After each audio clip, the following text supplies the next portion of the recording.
Meus amados irmãos, a paz do Senhor a todos quantos estão a ouvir o relato que eu vou fazer nesse momento. Se trata da repercussão da despedida do senhor Ailton Júnior, ali de Caruaru, e indo para o Templo Central. É bem possível que ele vá assumir a direção do Templo Central e ser ali o mandatário, o pastor presidente. É o quê?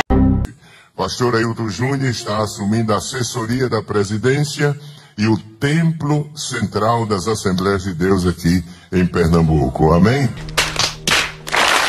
Nessa despedida desse culto, que repercutiu, que ele foi e falou a respeito do suposto filho. É o quê? Os meus únicos filhos. Satanás quer que eu tenha mais de 2, mas eu só tive 2. E ele sabe, só que ele é o pai da mentira. É o quê? Infelizmente muita gente crê na mentira, mas eu só tive 2. Não tenho mais filhos. E para que eu queria mais filhos se não fosse vocês? É o quê?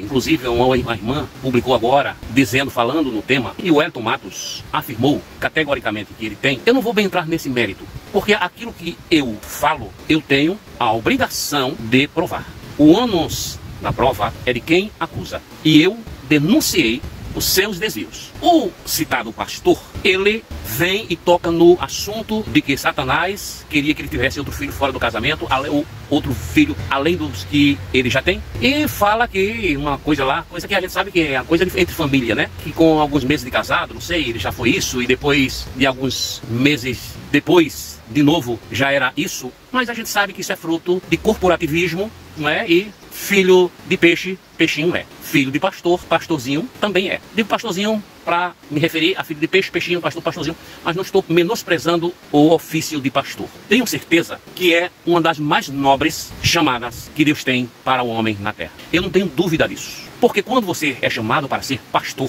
você é chamado para cuidar das pessoas. E não tem coisa mais sublime do que isso. Às vezes você renuncia aos seus problemas para cuidar dos problemas dos outros. Eu lembro que uma irmã, no momento que eu estava dificílimo na minha vida, e não faz tanto tempo, hoje essa irmã, graças a Deus, é crente, se converteu, e ela um dia me chamou, no dia mais difícil da minha vida, eu estava com 1001 problemas. E ela me chamou dizendo: irmão Silvio, o senhor pode me atender? Eu estou com um problema que eu preciso de alguém, eu confio no Senhor. E a minha resposta, sabe qual foi? Me diga o dia e a hora que a senhora quer que eu vá. E aqui, como a gente se conhece aqui, irmãos, eu não aconselho isso a ninguém, mas como eu conhecia ela desde pequena, a mãe dela, eu não precisei nem levar a minha esposa. Fui lá, conversamos, a filha dela estava lá, e naquele dia que eu estava precisando de ajuda, eu perguntei a ela quando e de que hora. Ela disse: poderia ser agora. Eu larguei tudo e fui na casa dela. Ainda hoje eu faço isso. Quando as pessoas precisam de mim, eu deixo o meu fazer e vou lá, porque eu sei que quando a pessoa chama o outro porque está precisando com urgência. E uma ambição nossa, enquanto líder, pode levar a uma tragédia. Então eu acho que ser pastor não é ser o que hoje estão querendo mostrar pra gente. Uma pessoa arrogante, que não visita as famílias, que quando vai visitar os idosos, vai não visitar, mas vai buscar seus dízimos. Pessoas que acham que são donas quando são servos, querem ser senhores. Mas o ofício de pastor, a chamada de pastor, é uma coisa linda, abençoada, irmão. E nós temos que bater palma. Tem um senhor chamado pastor, eu acho que é Hernani Lopes. Hernani, ele é presbiteriano. Inclusive a Deceara o convidou nesses dias para dar uma palavra, um estudo aqui, uma palestra aqui em Escada. Hernani Dias Lopes, salvo engano. Aquele de cabeça branca, um servo de Deus, que é ali sim. Aquele ali, eu não ouso tocar no fio de cabelo daquele homem. Naquele, nem se me pagar. Aquele homem ali eu não toco nada. Porque eu vejo nele um homem de Deus. Eu vejo no seu semblante, no seu comportamento. Eu nunca vi um escândalo daquele homem. Então ser pastor é isso. É ter humildade, é conduzir o povo, é matar a vontade, é matar a fome da ovelha. Mas não é só a fome de palavra, é matar a fome física também. Quantas pessoas aí estão à míngua, precisando? E eu quero dizer uma coisa aos irmãos. Qualquer irmão da IADPS precisar de alguma coisa, de algum alimento, e eu tendo, eu vou dar, eu vou servir, sem problema nenhum. Agora, o que eu quero dizer com isso é que nós não devemos esconder os problemas que os pastores trazem para a sociedade. Não são soluções, são problemas, porque eles não se contentam. Então esses homens não se contentam, eles querem ostentar. Mas eu mando um abraço para todos os pastores que são sérios. Digo, no entanto, que com a direção da IADPE é muito difícil você encontrar aí um homem de Deus. Sabe por quê? Porque o homem de Deus, ele não chega ao ponto de obedecer um líder para desviar dinheiro. Se ele é homem de Deus, ele vai dizer: eu não aceito isso. Irmãos, aí dentro tem tantos desvios que eu, quando estava dentro desse sistema apodrecido, eu assinei documentos que eu nem sabia o que estava assinando. E eu perguntei, é o quê? Não, é um negócio aqui que a gente tem que fazer. Então, você que às vezes até critica o meu canal, critica a minha pessoa, se você é presbítero, você já passou por isso. Você já passou por isso. Assinar um documento que você não sabe nem do que se trata. E sabe o que é isso? Desvio de recursos. Esses grandes templos aí, me diga qual deles não houve desvio de recursos. Algum? Me informe, por favor, vai aí no comentário e diga, olha, o de tal lugar, o templo de tal lugar não houve desvio não. Vai, porque eu quero ter um prazer de dizer, olha, no templo tal não houve desvio de recursos. Tem que faça, bota aí seu nome e diga, presbítero Silvio, aqui eu acompanhei, não houve desvio de recursos, não houve superfaturamento, e eu vou elogiar esse pastor. Eu quero encontrar apenas um para elogiar. Não é porque muitas vezes o pastor tem aquela índole, é porque ele abraça, infelizmente, abraça não, ele é abraçado pelo sistema corrompido e corruptor dessa gestão atual. Aí eu quero falar, o que eu quero falar hoje aqui, irmãos, é sobre duas coisas que o Senhor, uma, ele deixou subentendido na declaração dele. Subentendido de uma parceria. Subentendido porque ele não foi claro, mas eu vou explicar, uma falha grave da parte dele. Eu vou explicar. A outra é que ele veio afirmar que não tem outro filho fora do casamento. Eu não posso provar porque eu não criei essa história. Aí não é comigo. Agora, percebeu que ele não tocou na questão dos desvios de Amaragi? Você percebeu que era a hora dele dizer, tampouco eu desviei ou participei dos desvios de recursos na cidade de Amaragi? Você percebeu que ele não fez isso? Por que ele não fez isso? Porque ele sabia que ia chegar ao meu conhecimento e eu ia procurar ele onde ele estivesse para ele provar que eu estou mentindo. Porque no momento que ele vier a público e dizer que isso é mentira, eu aciono a justiça e vou provar na justiça que eu tenho provas de que ele foi cúmplice dos desvios ali de Amaragi. Então, se esse senhor está indo para o templo central, acompanha. Imagina a maracutaia que vai haver. Se bem que não vai mudar muita coisa, porque o pai dele era o chefe. O pai dele foi quem, na verdade, deu todo o aval para aqueles desvios de recursos ali. E observa que em nenhum momento ele cita, não tenho filho fora do casamento e tampouco participei de desvios de recursos da Assembleia de Deus na construção ali em Amaragi. Então, para mim, isso é uma confissão de culpa, porque era a hora de ele me acusar e dizer que é mentira minha. Assim como ele disse que alguém inventou essa história, ele poderia, a oportunidade era aquela. Ele poderia aproveitar a oportunidade para dizer que não praticou este crime ali em Amaragi. Os inteligentes, os que têm um sentimento cristão, que não aceitam desvio de dinheiro da igreja, com certeza vão perceber que realmente ele omitiu uma coisa que deveria tornar público e claro. Eu quero dizer aqui ao professor Silvio, irmão Silvio, presbítero Silvio, Silvio Moura, o Atalaia, que eu não participei. Ele poderia, e eu lanço o desafio, que ele venha a público fazer o que fez lá. Venha dizer que o que eu estou dizendo aqui não é verdade, porque aí no caso eu seria um mentiroso, e como o ônus da prova é de quem acusa, aí ele teria que provar que eu sou mentiroso. Como ele sabe que eu não sou, como ele sabe que eu estava lá, como ele sabe que eles desviaram, tá certo? Porque ali, quando o Elton Carlos diz que as contas da Igreja Assembleia de Deus de Amaragi é uma das elogiadas pelo Templo Central, meu irmão, que é isso? Isso é coisa de ímpio, mas de ímpio. Porque como é que, em um relance, no momento que eu tive acesso ao tesouro, porque se os presbíteros também criassem um pouco de coragem, eles teriam que fazer isso. Por favor, presbíteros, se levantem. Vocês não estão aí para agradar ao homem, não. Ou vocês foram colocar aí pro arrumadinho. Porque se for pro arrumadinho, vocês têm que se submeterem a isso. Mas eu tenho minha convicção.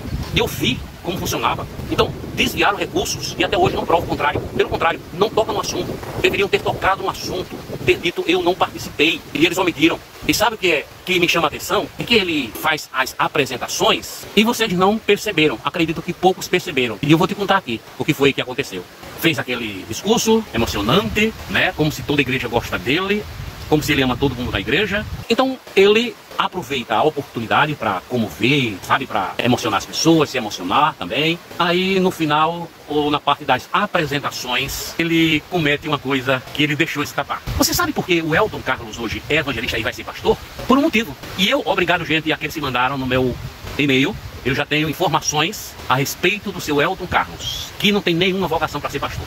E por que ele é? Vou te explicar. O Elton, eu lembro ainda, quando ele vinha para cá, houve o culto de despedida lá em Água Preta, e um dos nossos presbíteros, irmão presbítero aqui, ele me falou uma coisa.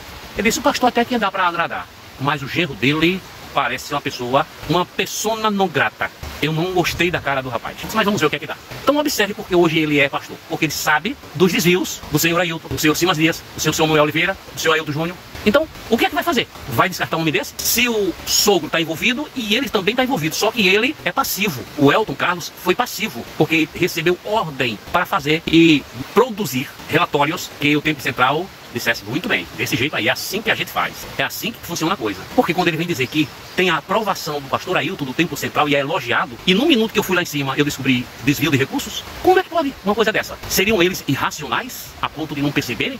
Então, como consequência, o que é que acontece? Aí o pastor Antônio diz: agora ou você promove o meu genro, ou já que eu perdi aqui o pastorado, eu abro o bico. E se eu abrir o bico aqui, cai muita gente. Não cai só o pastor Ailton, cai muita gente. Então o que é que a gente faz? Vamos sentar para conversar. Pessoas corruptas agem dessa forma. Então se você não promover, já que eu perdi, porque veja bem, eu perdi muito dinheiro, porque ele ganhava um salário alto e ainda desviava recurso. Agora ele ficou com um salário que, salvo engano, não é o mesmo quando ele é ativo. Além disso, perdeu ainda a oportunidade de desviar dízimos. Aí o que agora faz? Coloca meu genro, porque de alguma forma eu sou beneficiado. E quem sabe aí, meu genro aí não pode mandar um dinheirinho pra mim, já que eu perdi muito dinheiro nesse negócio. Então, isso é fato. O senhor Elton, inclusive, obrigado mais uma vez por aqueles que mandaram o e-mail. Depois eu vou publicar e a gente vai mostrar quem é esse senhor. Já começam a chegar as informações dele. Agradeço a vocês que enviaram. Pode ficar tranquilo que é sigilo absoluto aqui, tá bom? Então, perceba o que ele diz nesse momento. Ele podia muito bem ficar calado, mas ele apresenta quem?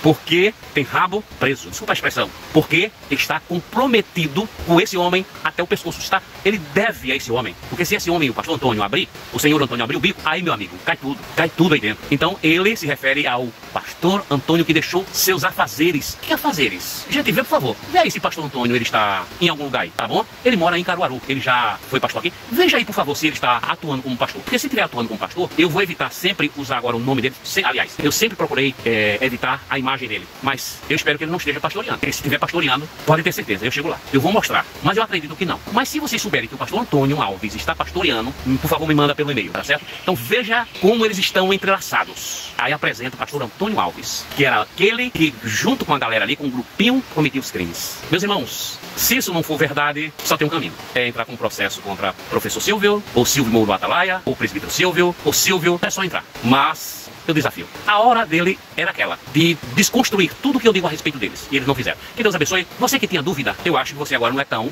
ignorante com relação a isso. Você tem que assimilar, tem que começar a processar as informações. Eu quero dizer aos irmãos, se você aí estiver sendo perseguido injustamente, só porque cobrou transparência, me diga, me informe. Se você quiser gravar um vídeo, eu vou aí onde você está. Você vai denunciar. E nós vamos acionar os meios que nós tivermos legais para ele se reparar, porque isso chama-se assédio moral. Isso chama-se perseguição desnecessária e sem motivação que justifique. Então, por favor, tem denúncia. Seu pastor está aí com maracutaia, seu presbítero está junto aí, fazendo alguma coisa, tem alguma denúncia de alguém aí envolvido em algum escândalo aí, por favor, vai no e-mail e a gente entra em contato e a gente com certeza vai denunciar. Então, irmãos, 1. Citou o companheiro do crime. 2. Não disse que o que eu denunciei era mentira. E ainda pode ter a oportunidade. Quando ele for para o Templo Central, ele tem a obrigação, o dever, cobre dele. Você é membro, cobre dele. Vá público dizer que o que o professor Silvio está dizendo é mentira. Cobre dele, por favor, tá bom? Pedido último, feche sua mão. Dízimo se dá para pobres. Na IADPE, dízimo se dá para quem precisa. Eles já estão muito ricos. Deixa esse povo cuidar da vida. O dinheiro que eles têm já dá para viver o resto da vida. Então pegue seu dízimo, faça como muitas pessoas estão fazendo por aqui já. Pegando dízimo e dando aos pobres. Porque quem dá aos pobres, empresta a Deus. Que Deus abençoe. Orem por nós para continuarmos essa obra. E não é fácil. Fazer o que eu estou fazendo não é fácil. Mas eu conto com as vossas orações. Cuidem de mim nas vossas orações. Fica com Deus, em nome de Jesus.